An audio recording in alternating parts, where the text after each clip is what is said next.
যুক্তরাষ্ট্রের আরেক কঠিন ইঙ্গিত সরকারকে কি বার্তা দেয়? দর্শক, যুক্তরাষ্ট্র কিছুটা নড়েচড়ে বসেছে। আমরা আলোচনা করছি 22 মে 24। যুক্তরাষ্ট্র বাংলাদেশের জনগণের কাছে ক্রেডিবিলিটি হারিয়েছে। বাংলাদেশ জনগণ বিট্রে ফিল করছে, যুক্তরাষ্ট্রের প্রতি হতাশ, ক্ষুব্ধ। এমনকি বিএনপিও তারা যুক্তরাষ্ট্রের উপর নির্ভরতা বা যুক্তরাষ্ট্রের পদক্ষেপের যে কোনো ইতিবাচক দিক আছে এটা স্বীকার করতে চাচ্ছেন না। কিন্তু আমি যেটা বলি, যুক্তরাষ্ট্র সুপার পাওয়ার এমনি এমনি হয়নি। জনগণের ক্রেডিবিলিটি হারাবে, সেটা কিভাবে উদ্ধার করতে হয়, কিভাবে ইমেজ ফিরিয়ে আনতে হয়, এটা যুক্তরাষ্ট্র জানে। তাদের ফরেন পলিসি অত্যন্ত শাটল।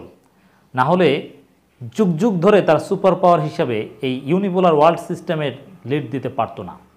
নিঃসন্দেহে ইউএস ইজ সামথিং এক্সেপশনাল। হ্যাঁ, তারপরও লিমিটেশনস আছে, ঘাটতি আছে। ভারত রিয়ালিটির কারণে চাইলেও অনেক কিছু করতে পারে না, অল আর রাইট। কিন্তু তা সত্ত্বেও যুক্তরাষ্ট্র একটু নাড়াচাড়া দিতে শুরু করেছে। আপনারা জানেন যে সাবেক সেনাপ্রধান আজিজ আহমেদ এবং তার পরিবারকে ভিসা নিষেধাজ্ঞা দিয়ে যুক্তরাষ্ট্র জানিয়েছে এই ভিসা নিষেধাজ্ঞায় সরকারের যে বড় ক্ষতি হবে ইন রিয়ালিটি সেটা না। যেমন আজিজ আহমেদ যুক্তরাষ্ট্রে না গেলে কিছু হবে না, তার পরিবারের লোকজন না গেলে কিছু হবে না, তারা অন্য দেশে বহাল তবিয়তে থাকতে পারবেন বা আছেন। কিন্তু এটার রাজনৈতিক তাৎপর্য অনেক, যে যুক্তরাষ্ট্র সরকার বাংলাদেশের সেনাবাহিনীর সাবেক প্রধানকে, ব্যক্তি আজিজ আহমেদ ডাজেন্ট ম্যাটার, সেনাবাহিনীর সাবেক প্রধানকে, যেই সেনাবাহিনীর একটা বড় পার্টিসিপেশন আছে ইউএস পিসকিপিং মিশনে, সেই সেনাবাহিনীর সাবেক প্রধান ইউএস স্যাংশন খাওয়া এবং দুর্নীতির অভিযোগে, মারাত্মক দুর্নীতি। এটা আমাদের সেনাবাহিনীর ইমেজকে প্রশ্নবিদ্ধ করবে এবং সেনাবাহিনীকেও যুক্তরাষ্ট্রকে একটা বার্তা। শুধু এখানেই সীমাবদ্ধ নয়, যুক্তরাষ্ট্র আরও কিছু নাড়াচাড়া দিচ্ছে। স্টেট ডিপার্টমেন্ট সরকারকে একের পর এক কঠিন ইশারা ইঙ্গিত দিচ্ছে, সরাসরি তো আর বলছে না। যেমন র্যাবের উপর স্যাংশন উইথড্র করা আপাতত হবে না, এটা যুক্তরাষ্ট্রের স্টেট ডিপার্টমেন্ট সাব জানিয়ে দিয়েছে। এরকম আরও একটা তথ্য জানিয়ে দিয়েছে, এটাও সরকারকে কঠিন বার্তা দেয়, কঠিন ইঙ্গিত।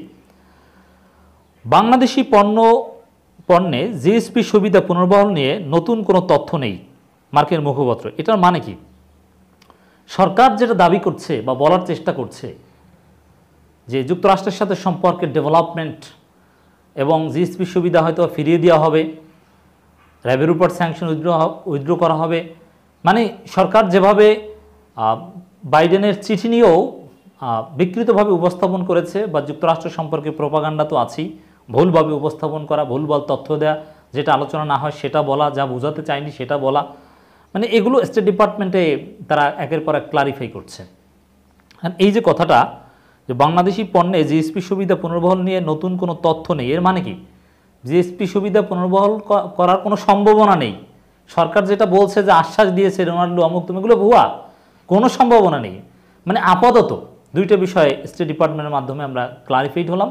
এক, র্যাবের উপর স্যাংশন উইথড্র করার কোনো সম্ভাবনা নেই। দুই, জিএসপি সুবিধা পুনর্বহাল করার কোনো সম্ভাবনা নেই। তো এটা সরকারকে একটা বার্তা দেয় যে যুক্তরাষ্ট্র বাংলাদেশের নির্বাচন, গণতন্ত্র, মানবাধিকার বিষয়ে তাদের অবস্থান পরিবর্তন করেনি এবং সরকারকে এত সহজে ব্ল্যাঙ্ক চেক দিয়ে দিবে না, ছেড়ে দিবে না। ভারতের কারণে হয়তোবা বেশি কঠিন পদক্ষেপ নেয়নি, কিন্তু সময় আসতে পারে যখন ভারতের কথাও যুক্তরাষ্ট্র শুনবে না এবং বাংলাদেশ সরকারের প্রতি তাদের যে অভিযোগ যে গণতন্ত্র ধ্বংস করা, মানবাধিকার প্রতিবন্ধী কাজ করা, এগুলোর উপর তারা এখনও আছে, এই অভিযোগে তারা বিশ্বাস করে। এটাই মূলত বোঝানো হচ্ছে। বাংলাদেশি পণ্যের জন্য জিএসপি সুবিধা পুনর্বহালের বিষয়ে যুক্তরাষ্ট্রের মুখপাত্রের কাছে নতুন করে জানানোর মতো কোনো তথ্য নেই। মানে এটার অর্থ হচ্ছে যে আসলে সম্ভাবনা নেই। পুনর্বহাল করার সম্ভাবনা থাকলে অবশ্যই তার কাছে তথ্য থাকতে হবে, মানে পুনর্বহাল করছে না, এটা হচ্ছে ক্লিয়ার। তো একটা কথা কয়েকভাবে বলা যায় যে পুনর্বহাল করার কোনো তথ্য নেই, এর মানে পুনর্বহাল করা হবে না। আবার এটা এইভাবেও বলা যায় যে পুনর্বহাল করা হবে না, দুইটা একই কথা।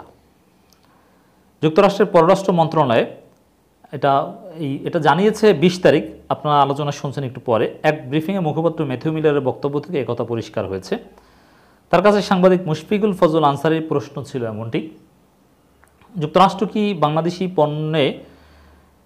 পণ্যের জন্য জিএসপি সুবিধা পুনর্বহাল কথা বিবেচনা করছে? বাংলাদেশের পররাষ্ট্রমন্ত্রী গত শনিবার যেমনটি বলেছেন, যুক্তরাষ্ট্রের অ্যাসিস্ট্যান্ট সেক্রেটারি ডোনাল্ড লু আশ্বস্ত করেছেন যে ওয়াশিংটনে বাংলাদেশিদের জন্য জিএসপি সুবিধা পুনর্বহালের বিষয়টি বিবেচনা করবে। জবাবে ম্যাথিউ মিলার সরাসরি বলেন যে এই বিষয়ে জানানোর মতো নতুন কোনো তথ্য আমার কাছে নেই। মানে পররাষ্ট্রমন্ত্রীর বক্তব্য ভুয়া, মিথ্যা। বুঝতে পেরেছেন সরকারের বক্তব্য কিভাবে যুক্তরাষ্ট্র প্রত্যাখ্যান করে যাচ্ছে, মিথ্যা প্রমাণ করে যাচ্ছে? লজ্জা আছে সরকারের? নেই। এটা সরকারের জন্য একটা কঠিন বার্তা, লজ্জাজনক অবস্থা যে মিথ্যাচার করে এবং ধরা পড়ে। কতটা প্রোপাগান্ডা চালায় সরকার আপনারা দেখলেন দর্শক।